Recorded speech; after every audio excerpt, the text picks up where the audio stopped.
by Sugam Raja. Sugam Raja.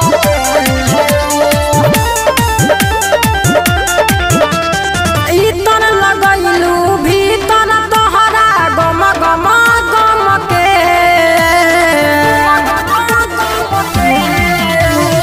इतर लगैलू भीतर तोहरा गम गम गम के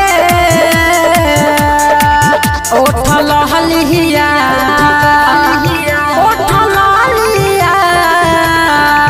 उठल लिया कवन लगवलू साली चम चम चमके उठल लिया कवन लगवलू साली चम चम चमके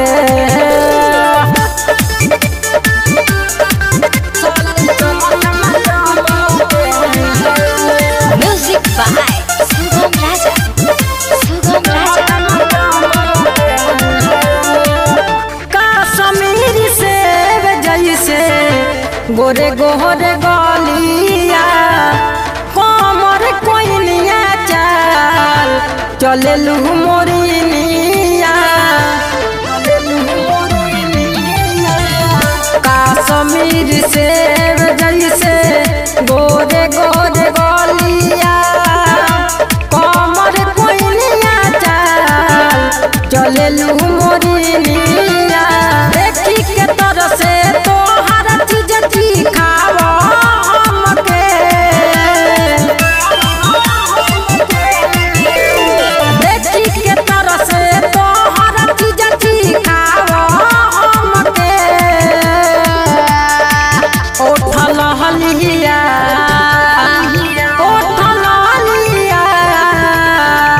उठल लिया कवन लगवलू साली चम चम चमके उठल लिया कवन लगवलू साली चम चम चमके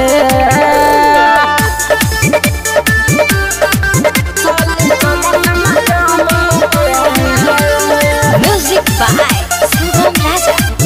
Sugam Raja. हरी के सवारिया के डोलता है ईमान हो सुजीत सूर्या भीमवा करेला पलान हो हरी के सवारिया के डोलता ईमान हो सुजीत सूर्या भीमवा करेला पलान हो हसलू तो फसलू समझल बना चल तनके हसलू तो फसलू समझल बना चल तनके उठल हलिया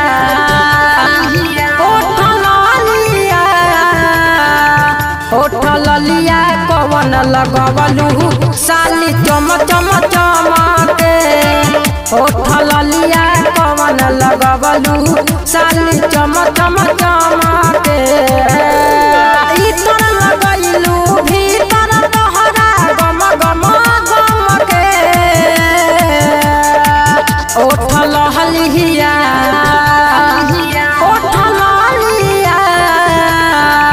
उठल लिया कवन लगवलू साली चम चम चमके उठल लिया कवन लगवलू साली चम चम चमके एश सावन रिकॉर्डिंग स्टूडियो हरसी।